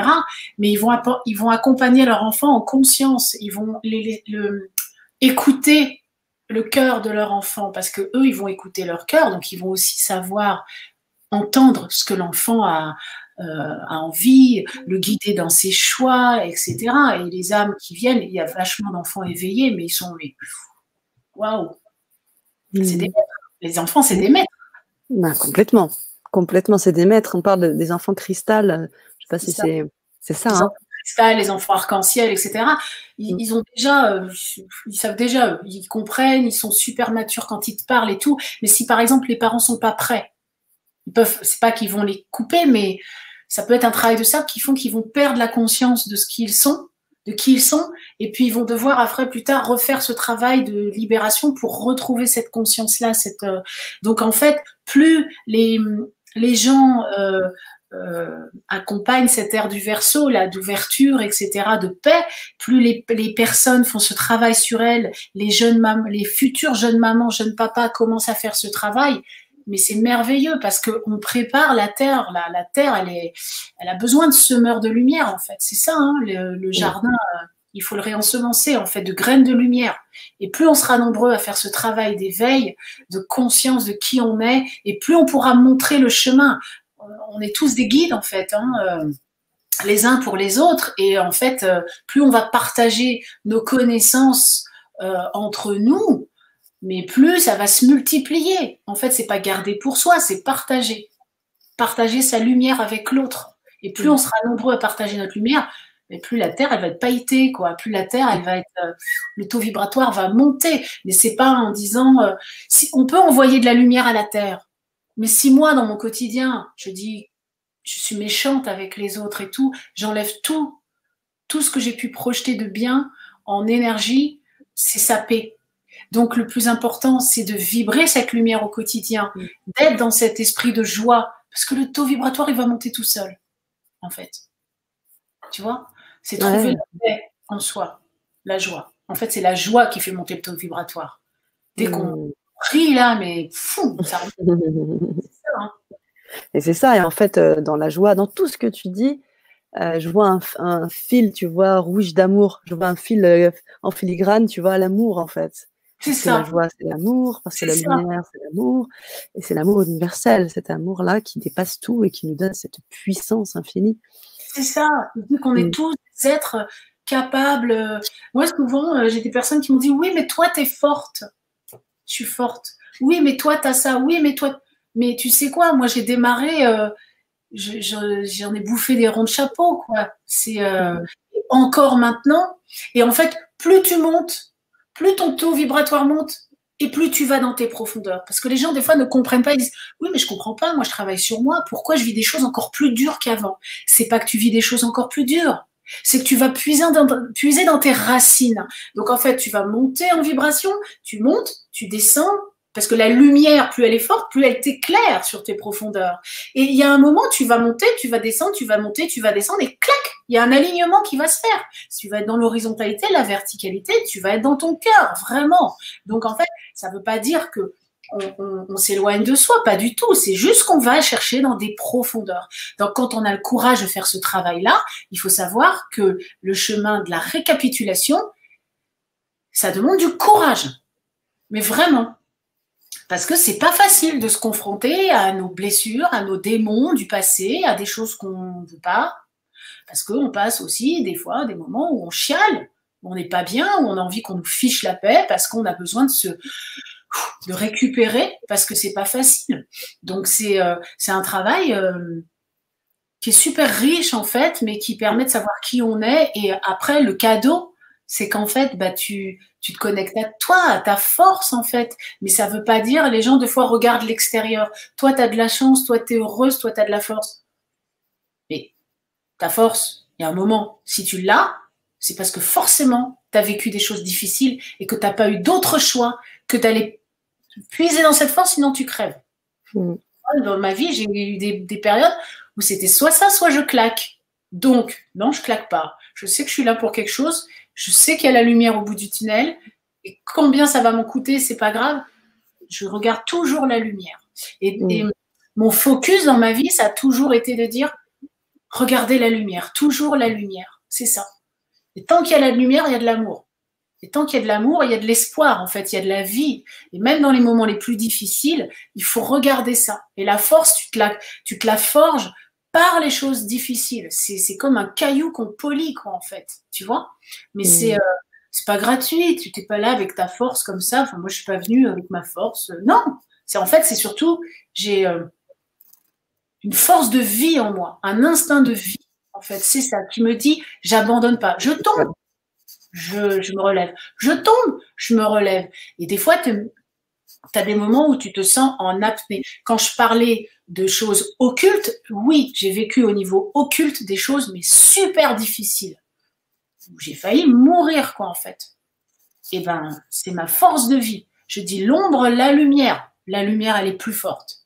Toujours plus forte. Tu vois? Donc, c'est pour ça, moi, je dis toujours aux gens, mais battez-vous, quoi. Tout ce que vous vivez, dites-vous, il faut toujours se dire que si tu as une épreuve, c'est que tu es capable de la dépasser, sinon tu ne l'aurais pas à vivre. C'est que c'est l'opportunité dans cette vie de la dépasser pour trouver ta force. C'est ça, il faut trouver ta force. Quand tu trouves ta force, tu trouves ton cœur. Ouais, je vois tout à fait ce que tu veux dire. Et ça nous rappelle un peu le titre de la Vibra quand tu dis reconnecter à sa puissance. Et en fait, c'est la puissance de sa puissance vitale, en fait. Oui, c'est ça. Vitale. Oui, c'est ça. C'est ton instinct de survie, c'est ton énergie vitale, c'est ta force de toujours aller de l'avant, même si tu te casses la figure. Je m'en fous, j'ai la niaque, j'y vais. Les gens, moi, souvent, on m'a dit, j'ai même eu beaucoup de personnes qui m'ont attaqué par jalousie, en me disant, mais toi, tu as plus de chance que moi, peut-être t'es forte, mais non, j'ai pas plus de chance. Tu ne sais pas peut-être les heures que je passe à chialer dans mon coin parce qu'il faut que je trouve des solutions, parce qu'il faut que j'arrive à me libérer de ça, parce qu'il faut que je... Mais les gens ne voient pas, les gens regardent la surface. Mais il faut pas juger les gens sur l'extérieur. Il faut se dire, tu sais pas le combat que l'autre y mène, en fait, pour trouver sa force. En fait, il y en a, ça à travers la maladie, t'as plein de trucs, quoi, en fait. Donc, faut pas lâcher l'affaire. On peut toujours dépasser. Si on a cette épreuve, c'est qu'on peut la dépasser. Sinon, on ne l'aurait pas à vivre. Et c'est ce qui va faire qu'en fait, tu vas transcender des choses en toi et que ça va ouvrir ton cœur, en fait. Parce que quand tu as dépassé et que tu regardes en arrière, tu te dis, waouh, j'ai réussi, quoi, en fait. Tu es fier de toi. Et c'est ça qui te donne la force. Et c'est ça aussi qui peut faire en sorte que tu peux aider les autres. Parce que tu peux mieux accueillir les gens. Parce que tu les comprends, parce que tu dis ça, moi j'ai traversé et j'y suis arrivée, donc toi tu peux y arriver aussi. C'est pas moi j'y suis arrivée, je suis plus forte que toi, mais toi non, tu es en dessous et tu n'y arriveras pas. Non. Si moi j'y suis arrivée, si tel Pierre, Paul, Jacques qui sont arrivés, tu peux y arriver. Et si tu es confronté à ça aujourd'hui, c'est que tu peux le dépasser. C'est un défi. Si on lâche après, on a le libre arbitre, bien évidemment. Mais c'est dommage de ne pas essayer, parce que l'épreuve, si on fuit, elle va se représenter à un moment et plus fort. Comme tous les schémas. Ouais, mais schéma d'abandon, schéma de trahison, la personne va dire oh, plus jamais je me trahi avec une personne comme ça, j'en ai marre d'être trahi. Paf, tu crois que la personne va paf ça. Ben oui, mais chérie, si tu n'as pas fait le travail de réparer ça, ça va revenir plus fort et tu vas souffrir au point que après tu vas fermer ton cœur. C'est dommage. Dommage, c'est ça. Donc dès que quelque chose nous fait mal, il faut aller regarder. Et c'est en fait, quand on est dans cette conscience de, tiens là, je me sens pas dans mon axe, j'ai mal, pensez à dire, ok, qu'est-ce que je sens là? À quoi ça fait écho en moi? Et clac, on va aller regarder. Mais on n'est pas forcément éduqué comme ça. C'est vraiment une rééducation de l'être, quoi, en fait. Apprendre aussi aux enfants à écouter leurs sentiments, leurs émotions. C'est magnifique de travailler avec les enfants. C'est le gâteau de la crème. Ils sont trop chauds. Ils se prennent pas la tête comme nous, les adultes. Ils mentalisent pas tout. C'est simple et c'est waouh, j'adore. Trop mignons. Ils sont trop mignons, ils sont purs. Et les ados, c'est pareil, quoi. C'est pour ça que pour moi, j'adore travailler avec les jeunes. J'adore. Et puis, c'est le monde de demain. Donc, moi, je dis, si les parents, vous faites ce travail sur vous, c'est cadeau pour vos enfants et les futurs parents. Bien sûr. Ouais, complètement. Et puis, c'est très juste ce que tu dis sur les enfants parce que, au bout du compte, on les éduque pas à ça. Quand on va à l'école, on les éduque à la comparaison, on les éduque à regarder ailleurs, vers l'extérieur. Et c'est comme ça qu'on inculque les normes et les valeurs qui nous oublient, qui nous permettent pas de nous reconnecter à nous-mêmes. Et ce que tu proposes là, c'est vraiment de regarder à l'intérieur de nous d'abord, pour pouvoir ensuite rayonner, comme tu le dis superbement bien, en lumière auprès des autres et faire sa mission de vie et apporter ce qu'on a apporté sur cette terre. Donc c'est un vrai beau message que tu apportes là, Karine, parce que c'est vraiment quelque chose qui n'est pas dans l'éducation de base et encore moins à l'école. Donc c'est important qu'on puisse en parler tranquillement ici et que tu puisses faire aussi cette expérience avec la communauté du grand changement et toutes les personnes bien sûr que tu accompagnes. C'est ça, et c'est surtout d'être dans le non-jugement en fait. C'est voilà, on a tous nos galères, nos fardeaux, mais voilà, c'est tout. Comme dit le Dalai Lama, tout problème a une solution. S'il n'y a pas de solution, c'est qu'il n'y a pas de problème. Donc, à partir du moment où quelque chose pour nous représente un problème et nous fait souffrir, c'est que forcément, on peut le résoudre. Ça prend du temps. Des fois, on n'est pas prêt. Des fois, on a besoin peut-être encore de galérer un peu parce que c'est pas le moment. Et puis, à un moment, c'est le moment. Mais moi, je dis que le simple fait d'avoir le courage de faire la démarche, déjà, c'est le plus beau cadeau qu'on puisse se faire à soi-même, de vouloir justement changer pour soi, pas pour l'autre, pour soi, déjà. Tu vois? Et c'est vrai que c'est courageux, je trouve. Grandir, c'est se responsabiliser, hein, c'est prendre la responsabilité de sa vie, en fait. Et arrêter de porter aux autres le poids de nos soucis. C'est un travail de pardon. Et pardonner, moi, des fois, les gens me disent, mais Karine, moi, j'ai pardonné. Ok. Mais pourquoi vous souffrez alors? Parce que si on pardonne, on ne souffre plus. Ça veut dire, j'ai pardonné consciemment, ça y est. Mais la personne, elle souffre. J'ai dit, oui, parce que vous pardonnez avec votre tête, mais la blessure, elle est encore là. Donc, par contre, pour moi, je dis toujours que pardonner, c'est commencer par donner un sens à ce qui m'arrive. Donc, quand la personne, elle va aller en conscience regarder où se situe la racine de sa problématique, là, il y a un vrai travail de pardon qui se fait parce qu'elle donne un sens à ce qui lui arrive. Elle a compris, elle a reconnecté l'émotion et là, c'est un vrai pardon. Parce que ça arrive même que les gens me disent oh, je sais même plus en fait pourquoi en fait j'arrive pas, la personne n'arrive pas à repenser au problème. C'est tellement réglé que c'est comme si ça n'a jamais existé. Pardon, il est tout seul. Parce que l'énergie, elle est libérée, en fait. C'est ça. On libère l'énergie de colère, de tristesse qui a fait un nœud. Le nœud, pouf, ça se redétend. Donc, c'est vraiment ça. J'espère que j'ai été claire, messieurs, dames. Ah, bah, tu poses très souvent cette question. Eh bien, Alison a répondu à ta question. Je n'ai pas le temps de dire, en fait. Parce que comme je parle... Ah non, justement, c'est pour ça que je te l'affiche. Regarde. Merci, Alison. Super, c'est le but. Merci. D'être clair pour les gens. Et le cœur. Super. Oui, pour moi, c'est vrai que ça me tient vraiment à cœur d'être clair. En fait, j'essaye d'adapter mon langage pour qu'un enfant puisse le comprendre, un ado. Je parle pareil aux ados. Hein. Je parle de la même manière. En général, ils comprennent bien. Ça va. Voilà, je préfère parler avec un langage bien terrestre pour que ce soit clair pour les gens. Bon, bien sûr. Voilà, alors, je voulais. S'il y a des questions, je ne sais pas si les gens. Justement, je voulais inviter nos auditeurs à poser des questions. Il y en avait une d'Anastasia tout à l'heure quand on parlait des ateliers par rapport aux blessures. Anastasia qui me dit si on le fait et qu'on se trompe de blessure, est-ce que c'est embêtant ou bien ça ne fait rien? Tu as presque répondu. Voilà, tu as presque répondu à ça. Non, ça ne fera rien parce que quelque part, on a quand même. Moi, je me rends compte que plus ou moins les personnes portent quand même. À peu près toutes les blessures. On a tous été à un moment. C'est peut-être pas la blessure fondamentale, parce qu'il y a quand même une blessure fondamentale qu'on porte, mais je veux dire, on a toujours un petit moment où on s'est senti abandonné, un moment où on s'est senti trahi. Enfin, rares sont les personnes qui me disent « Ah non, moi j'ai jamais été trahi, jamais je me suis senti abandonné, jamais j'ai été vexé. » Tout le monde. Donc forcément, bien évidemment, ça va quand même jouer. Donc, il n'y a pas de « je me trompe ». Non, pas du tout. On ne se trompe pas. De toute façon, ça ne fera que du bien. Ça ne fera que remplir la coque, que de lisser la coque, de réparer des choses, etc. Donc, je suis sûre que en plus, les gens souvent ont des visions et vivent des choses pendant ils ont des visions de leur vie antérieure, ils ont des souvenirs ils peuvent se retrouver dans un espace-temps super lumineux. Donc, de toute façon, ça ne fera pas de mal.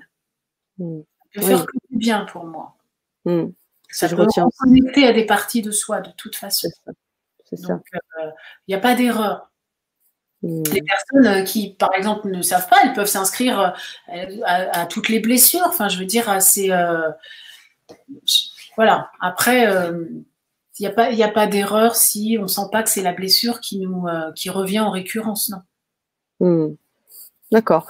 Et puis, comme tu disais tout à l'heure, c'est qu'à un moment donné, si on doit se retrouver sur ce temps-là, il y a aussi il y a une canalisation qui se fait.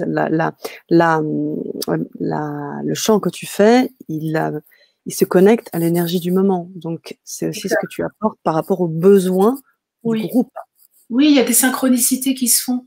Donc, les êtres que je vais canaliser à ce moment-là dans les chants, ils vont être là pour une raison et par rapport effectivement au groupe, aux personnes qui vont être là. Donc de toute façon, ça sera juste. C'est juste. Le plan est toujours parfait. C'est vrai. Entièrement d'accord avec toi, Karine. Entièrement d'accord. Alors, on a un jour un message qui nous demande la méditation profonde, que tu appelles hypnose régressive. Un jour un message la nomme comme ceci, est une belle dynamique pour parvenir à transcender les blessures intérieures. Oui, aussi. Alors peut-être que c'est une manière pour un jour un message de travailler, peut-être qu'il travaille en méditation profonde qui peut amener à un état de modifier de conscience et peut-être aussi que lui reconnaît des blessures qui se libèrent aussi. Donc oui, de toute façon, moi je dis toujours, il n'y a pas un chemin qui est meilleur qu'un autre. En fait, toutes les routes mènent à Rome. L'essentiel, c'est de trouver ce qu'il y a de plus juste pour soi. Tu vois? Donc, peu importe en fait l'outil qu'on va utiliser, la manière dont on va l'utiliser, l'important c'est que ça nous amène au résultat qu'on cherche en fait. Tout à fait. C'est comme les thérapeutes, on va vers le thérapeute qui nous fait vibrer et il correspond toujours au moment où en fait la personne qu'on va attirer va correspondre à ce qu'on est prêt à lâcher à ce moment-là. Complètement. Tout à fait. On a des commentaires de Nathalie qui dit « Bonsoir à tous, c'est un travail de longue haleine. C'est tout à fait juste, c'est un combat quotidien. » Alors, oui, on va dire combat. Bon, moi, je ne veux pas dire combat, mais oui, si on souffre, oui, c'est un combat, il faut que j'y arrive. Mais je dirais que c'est un travail plutôt quotidien, une prise de conscience au quotidien, c'est un travail d'observation. C'est-à-dire, je dirais plus, c'est un travail d'écoute, en fait. C'est-à-dire, voilà, tiens, je vais voir telle personne, ça me met un état de répulsion, je suis pas bien, j'observe. En fait, c'est un état, c'est comme le témoin silencieux qui va aller regarder, qui va observer, ok, dans quel état je me sens là. Tiens, pourquoi cette personne, elle me renvoie ça de moi? Comment je me sens? Ah, je suis pas bien là. Peut-être que c'est une part de moi qu'il faut aller regarder, parce que si ça réveille une émotion qui me met dans le trouble, c'est que ces personnes, elles appuient sur quelque chose qui me fait mal. Et c'est là que c'est intéressant d'aller faire le travail, c'est-à-dire d'être dans cette écoute et pas se dire « Oh là là, lui il m'a saoulé, là, il m'a énervé, là, j'étais mal quand j'ai vu cette personne, et paf, je passe à autre chose. » Non. Moi, je me dis « Tiens, ça réveille en moi de la colère. Pourquoi cette personne est en colère? Qu'est-ce qu'elle a dit là? Elle a dit ça. Oh, je me sens blessée. Pourquoi je me sens blessée? Tiens, peut-être ça serait intéressant d'aller... peut-être guérir cette part de moi qui se sent blessée quand l'autre agit de telle manière. Et puis il y a une autre personne qui va faire que quand tu la vois, tu te sens touché, tu as de la joie, tu te sens bien. Parce qu'en fait, cette personne, elle te montre cette part de ce sur quoi tu portes attention, c'est en fait ce sur quoi tu dois porter attention. Parce que si ça réveille ça chez toi, c'est que tu le portes en toi. Il faut juste le reconnaître et dire ouais, merci, gratitude, quoi. Ah ouais, effectivement, c'est top. Donc il y a les deux côtés, mais je pense que c'est tellement important. En fait, ouais, d'être dans la gratitude dans les deux sens, en fait, parce que moi je dis toujours, quand on n'entend pas son intuition, quand on n'entend pas forcément les messages à l'intérieur de soi, on reçoit pas forcément, voilà, les guidances. Et ben en fait, la vie, elle est sage. La source va te parler à travers tous les supports. Ça peut être une chanson qui va venir tout le temps. Et tu vas dire, putain, je peux plus de ces paroles là qui viennent dans ma tête, ça me prend la tête. Ah oui, pourquoi ça me prend la tête? Ah, mais peut-être qu'on est en train de te donner un message. Ou alors, ça va être une phrase sur un camion quand tu vas en voiture qui te... Waouh. Et en fait, Dieu, la source, nous parle à travers tout. Et une personne qui va te dire quelque chose, qui va te toucher et te faire mal, c'est justement la vie qui t'envoie un message. Tiens, c'est peut-être intéressant de travailler sur toi. Donc en fait, on a toujours les réponses à travers tous les supports. C'est juste savoir observer et écouter, c'est tout. Merci. Merci, merci, merci. Karine, j'ai d'autres commentaires, celui de Dany qui nous dit « Bonsoir, j'arrive juste à l'instant et je tombe sur le pardon. » Et c'est très juste ce que vous dites, le pardon ne se fait pas avec la tête, mais avec le cœur. Merci. Oui, J'en profite pour remettre aussi le lien, puisque Anastasia, qui souhaite se procurer l'atelier, nous disait que le lien ne marchait pas, donc je viens de mettre un autre lien. C'est juste que peut-être je mets un autre lien, mais il est aussi fort probable que vous n'arriviez pas à ouvrir le lien sur Safari. Il faudrait l'ouvrir sur Chrome. Parfois, il est plus lisible. Donc, je vous l'ai renvoyé. Anastasia, vous pourrez donc vous reconnecter avec ce dernier lien et nous vérifier qu'il est bon, s'il te plaît. Merci beaucoup. Donc, peut-être donner les dates des ateliers quand on va bien sûr. Alors, pour les dates des ateliers, on va avoir 3 moments. Donc, on a le 10 février, qui sera donc le premier atelier sur la blessure de rejet, où on va vivre beaucoup de choses. Notamment, tu vas apporter bien sûr des enseignements, mais aussi un protocole. Et puis, comme tu le dis, avec des sons. Donc, je vais te laisser aussi en parler si tu souhaites ajouter des choses. Le deuxième atelier qui se fera le mercredi 3 mars 2021. Deuxième atelier, blessure d'abandon. l'atelier numéro 3 qui sera donc la blessure d'humiliation, et ce sera donc le mercredi 10 mars. C'est ça. Voilà. Exactement. Voilà pour les dates. Voilà pour les dates. Alors, on a d'autres. On a Didier Leveilleur et Anastasia qui te remercient suite aux éléments de réponse que tu as apportés. Didier Leveilleur aussi qui nous envoie des pouces, qui dit qu'il est chaman et qui te pose une question sur toi, parce qu'il ne suit là que maintenant, il arrive sur cette fin de Vibra Conférence, et il te pose la question: comment avez-vous reçu ces initiations? Alors, je sais pas. Oui, il n'a pas entendu le début, peut-être, Didier. J'expliquais, Didier, qu'en fait, moi, j'ai découvert les sons chamaniques lors d'un atelier que j'ai fait, je dis à peu près, c'était il y a 18 ans, à peu près. L'autre fois, je réfléchissais, mais c'était quand la première fois que j'ai découvert les sons? Et en fait, durant cet atelier, il fallait qu'on se mette à chanter, chacun faire des sons, etc. Et moi, j'étais complètement novice, bien que, comme j'expliquais, je suis quelqu'un qui suis très sensible à la musique et au chant. J'adore chanter, etc. Et en fait, je me suis mise à chanter, à faire ces sons, et en fait, je me suis sentie complètement je suis partie dans une vie antérieure, et je me suis vue en femme indienne avec des longs cheveux noirs. Je chantais au ciel et aux étoiles, et je me suis vue avec la peau mate, etc. Et voilà, et j'ai fait des chants en fait sacrés. C'était des chants sacrés qui sont passés à travers moi, et c'est comme ça que j'ai commencé moi à me soigner avec les sons. Et aussi ma première expérience que j'ai eue avec les sons, ça a été à l'âge de 24 ans. J'étais dans un atelier avec une médium qui avait fait une expérience de mort imminente, qui est revenue vraiment de la mort, hein, qui est passée de l'autre côté, qui a été reconnue comme morte à la morgue. Et cette femme, elle canalisait des guides de lumière. Je me souviens, elle m'avait proposé, elle m'avait dit: Karine, si tu veux, viens faire un atelier avec moi. Et c'était sur les sons. Et je me souviens qu'elle avait mis un CD avec où on devait visualiser les chakras avec des diverses couleurs des chakras. Et en fait, il y avait des sons sur chaque chakra. Et en fait, moi, quand c'est arrivé au 3e chakra, j'ai été propulsée hors de mon corps. Et ça a été très, très violent. En fait, c'est la musique, hein, c'est pas la couleur, en visualisant la couleur du chakra, c'est le son. J'ai une telle sensibilité au son qu'en fait, j'ai déconnecté de moi, je suis partie, je suis sortie de mon corps, sauf que j'ai fait une montée de Kundalini. Ça a été vraiment ma première expérience d'éveil. J'ai le feu qui montait jusqu'au plexus solaire. Et en fait, on n'arrivait plus du tout à me ramener dans mon corps. Pour moi, ça a été très, très violent. J'ai été en panique, j'ai eu peur. Ils ont réussi à me ramener, mais en fait, c'est comme si je voyais mes pieds dans mes genoux.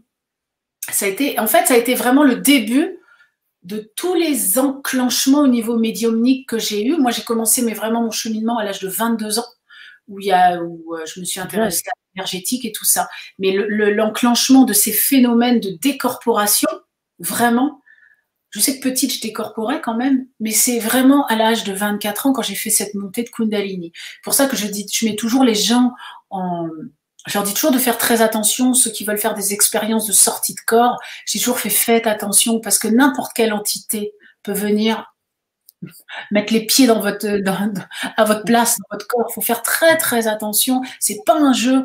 Et d'ailleurs, je dis toujours, faut pas chercher.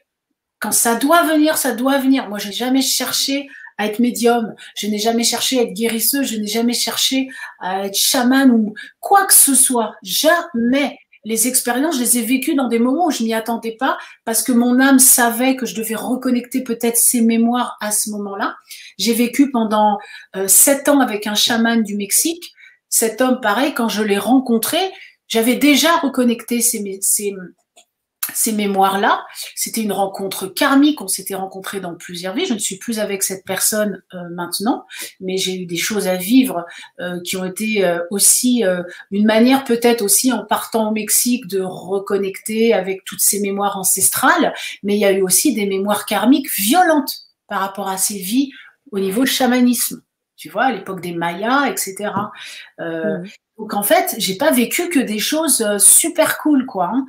Des choses liées à la mort, etc. Parce que c'est aussi des initiations quand on grandit, quand on s'ouvre dans notre cheminement. Donc ça n'a pas été, en fait, c'est venu sur ma route, mais ce que je veux dire par là, c'est que j'ai jamais cherché, en fait, jamais, jamais. Moi, je suis quelqu'un qui suis contre le côté pouvoir et ego spirituel. En fait, j'ai toujours plutôt cherché, moi, à être dans l'ombre.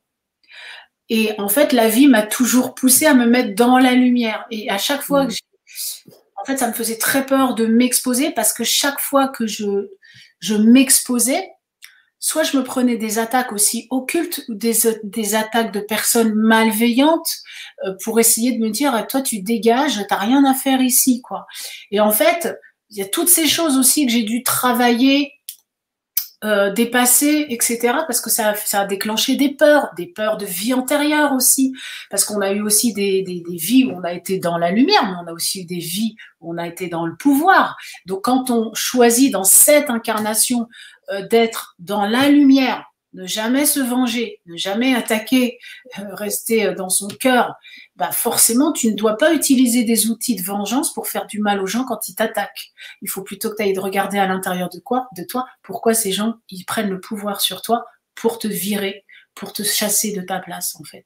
C'est vraiment un travail, c'est super dur, quoi. C'est super dur. Ah ouais, parce que tu te connectes à des fois à un sentiment d'impuissance, que t'es rien, que t'as plus de force, parce qu'on fait tout pour faire des choses pour que tu claques, pour que tu meurs. C'est vraiment ça. Et il y a un moment, moi, je ne voulais plus faire d'émissions, et c'est vrai que j'ai jamais cherché à, par exemple, faire de la télé, faire de la radio, d'être dans les médias, mais c'est toujours venu à moi, par des personnes intermédiaires ou des choses comme ça, et moi, j'ai toujours eu dit, ah non, non, non, je suis bien dans mon coin, moi, je suis bien dans mon coin, qu'on me fiche la paix. En fait, moins je rayonne, moins je brille, mieux c'est parce que comme ça, on me fiche la paix. Et en fait, on essayait de m'expliquer que c'est en acceptant de briller, de me mettre dans la lumière, que je pourrais montrer aux gens, je ne veux pas dire l'exemple, mais en fait le chemin pour leur dire, mais toi aussi, tu as cette lumière, tu as cette puissance, et c'est important d'accepter de la laisser briller. La problématique des gens aujourd'hui, et ça je le vois mais tout le temps, c'est dès que je brille, dès que je prends ma place, je suis jalousée, on m'attaque, soit j'ai de la jalousie, soit on me coupe l'herbe sous le pied. Donc en fait, on a tous intrinsèquement peur de notre puissance parce qu'on est des êtres solaires et parce qu'on a aussi des karmas de pouvoir et qu'on se souvient que peut-être on a utilisé notre pouvoir et que ça nous a desservi. Aujourd'hui, dès qu'on se reconnecte à nos puissances, ça ravive ces mémoires-là. Et on attire des gens qui vont bien nous le rappeler, quoi. Donc en fait, c'est ça qui a à dépasser. Et c'est pas facile de s'exposer quand tu as eu plein de choses comme ça. Et il y a un moment, j'ai dit, ok, mais faut pas avoir peur et il faut vraiment, il faut dépasser ça pour que je puisse aider les gens à dépasser ça. Moi, j'ai beaucoup de gens qui sont thérapeutes, etc., qui ont ça. Qui ont ce problème-là parce qu'en en fait, ils ont plein de lumière à partager et en fait, ils veulent plus s'exposer non plus parce qu'ils ont aussi ça. Donc, pour moi, c'est un chemin dans l'humilité, quoi. Faut pas se prendre la grosse tête, faut pas se dire, parce que les égos spirituels, il y en a vachement. Et pour moi, je dis, on est tous, plus on essaiera de se reconnecter à l'enfant en nous et plus on restera dans la simplicité. Et il y a personne qui est plus que toi ou moi ou non. Le but, c'est que tout le monde doit reconnecter sa vraie puissance, sa lumière. Et on n'est pas là pour dire je vais rayonner plus que toi, pour t'écraser, avoir plus de clients que toi, etc. Non, le soleil, il brille pour tout le monde. Si toi, tu as 100 clients de plus que moi, c'est juste. Parce que toi, ta vibration, elle va attirer un groupe d'âmes qui fait partie de ta famille d'âmes. Donc en fait, on fait tous partie d'une famille d'âmes bien particulière. Et chacun, on attire à soi les personnes qui correspondent à ce pourquoi on est venu et ce qu'on est venu éveiller chez ces personnes. Donc, il n'y a pas de jalousie. Il n'y a pas de t'es plus, t'es moins. Il faut arrêter, quoi. C'est compliqué. C'est vraiment... on est vraiment... On a chacun un rôle à jouer. On est toutes des notes. Moi, je dis toujours, on est un grand orchestre. On joue tous une note de musique. Et quand ces notes de musique, elles vont pouvoir toutes s'aligner ensemble, ça va faire une symphonie. Donc, en fait, il faut respecter la note de chacun. Et dans les familles d'âmes, on a les familles d'âmes qui sont là pour enseigner, on a les familles d'âmes qui sont là pour nettoyer, mais il y a tout. Donc en fait, chacun, je dois juste trouver ce pourquoi il est là. Et plus on va se connecter à notre lumière, et plus on va savoir pourquoi on est là. Mm. D'ailleurs, en hypnose spirituelle, il y a une séance qui s'appelle Life Between Lives, qui permet en fait aux gens, c'est l'entrevie, d'aller justement faire ce voyage euh, pour se connecter à ses guides. Tu peux te connecter à tes guides, recevoir des messages de tes guides, recevoir des messages de ta famille d'âme, de savoir à quelle famille d'âme tu appartiens, avoir le nom de ta famille d'âme et comprendre le rôle que tu es venu jouer sur cette terre. Donc les gens aussi, ça les aide énormément pour commencer à s'orienter quand ils ont perdu, par exemple, leur chemin depuis longtemps. Quand ils commencent à se reconnecter et les choses commencent ils commencent à savoir ce qui les intéresse, etc. Mais quand ils font cette séance, vraiment, ça les aide à avancer sur le chemin pour s'accomplir et de connaître le nom de sa famille d'âme, de savoir de quelle couleur vibre notre famille d'âme, par exemple. Mais franchement, c'est comme une révélation pour les gens à chaque fois. C'est pour ça que je dis qu'il n'y a pas de comparaison à faire. Et on ne sait jamais ce qu'on va vivre aussi sur le moment. On a des attentes, mais au bout du compte, il y a quelque chose qui nous attend, qui est juste en fait pour nous. Mais c'est ça, tout le monde a un rôle à jouer en fait. Il n'y a pas de toi, tu es plus important, toi, tu l'es moins. Non, parce qu'on forme un tout et on a besoin de tout le monde en fait. Et quand les gens ils arrêteront de se comparer, ben, ça ira beaucoup mieux parce qu'on n'est pas là pour se faire la guerre en fait. On est là plutôt pour partager ce qu'on a à apporter les uns aux autres en fait. C'est ça, c'est unir. Ce que tu disais, la paix, la joie, l'amour. Ouais, oui, c'est ça. Et puis la être clair dans ses intentions, être clair dans ses intentions. On va garder bien ça en tête. Ouais. Parce que ça a été vraiment un moment très, très, très puissant avec toi, la Karine, sur cette Vibra conférence. On a vraiment vu toutes les palettes de ce que tu apportes sur cette terre et comment tu accompagnes les gens et ce beau message que tu as aussi passé.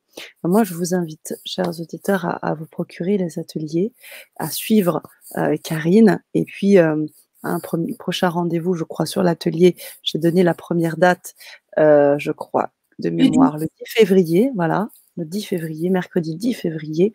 Nous vous invitons à nous suivre. Je rappelle que ça va être dans le cadre de sons donc, qui vont être appliqués et vous allez aussi pouvoir échanger bien sûr avec Karine. Alors, je sais qu'il y a peut-être un autre commentaire, je vais le prendre et puis je vais te laisser le mot de la fin si tu veux bien. Alors, merci, tellement parlant. Merci. Et Didier Leveilleur aussi, hein, qui te remercie et qui dit très bien résolu. On a énormément de retours et de petits aussi icônes comme ceci. Voilà. La bougie, je crois, Isabelle, voilà, des cœurs arc-en-ciel. Voilà. Alors, pour les coordonnées, oui, on prendra le temps. Vous pouvez m'écrire sur LGC et je vous donnerai les coordonnées de Karine, sans problème. Voilà. Je te laisse le mot de la fin, Karine. Oui, alors je voulais juste dire que les ateliers, ça s'appelait les ateliers Reconnexons. Je les ai appelés comme ça parce qu'on se reconnecte à son son. Yes. Ah oui, super. Ça m'a été donné comme ça, j'ai atelier Reconnexons. Voilà, c'est vraiment la base du son.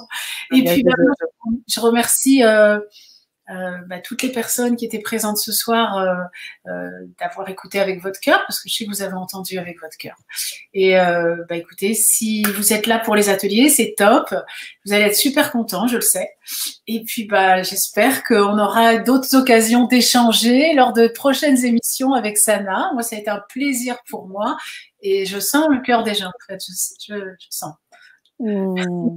Merci pour l'écoute. Super. Merci à toi, Karine. À très vite, chers auditeurs. Ouais.